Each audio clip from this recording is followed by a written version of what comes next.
folks, this is Mondo Bancaro once again from Mondo on the World. And tonight I want to talk to you for a few minutes about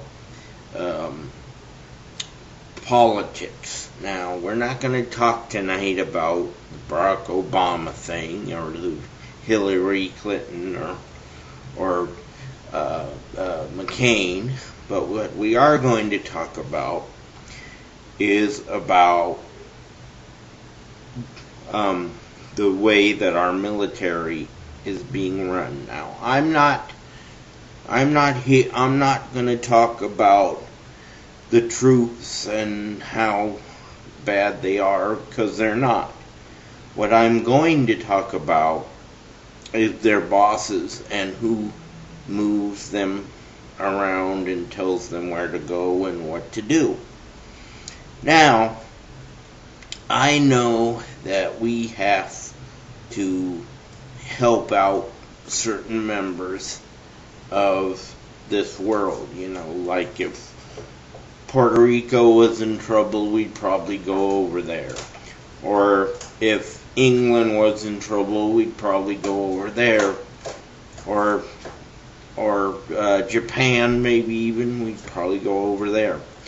But because we're kind of friends with Japan. But what I don't like is the fact that we keep going over to places like Somalia and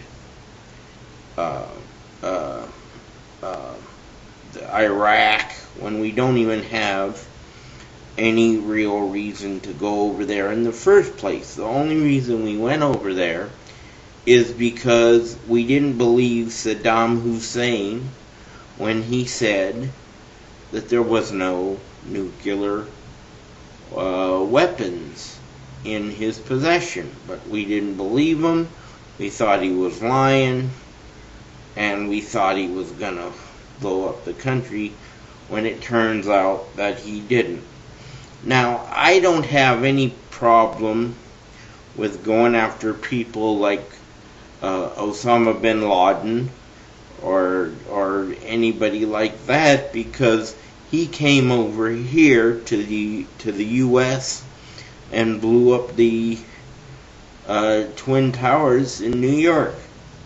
Now, when somebody does that, I have no problem with going over there and trying to find them and bring them to justice. But the only problem is when you have a chance to get the person, you need to take that chance instead of waffling on it. Now,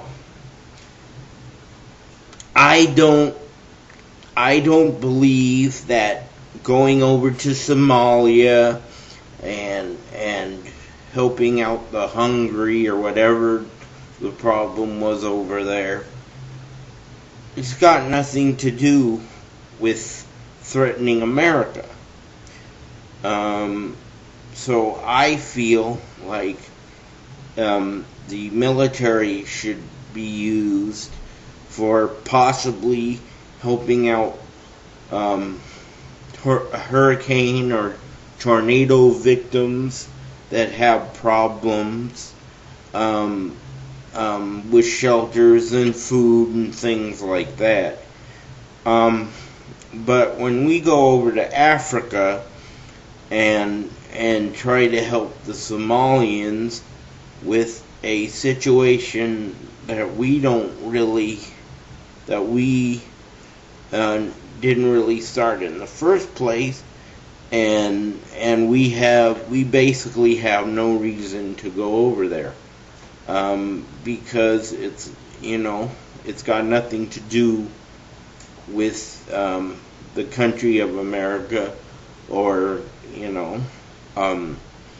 Americans in general.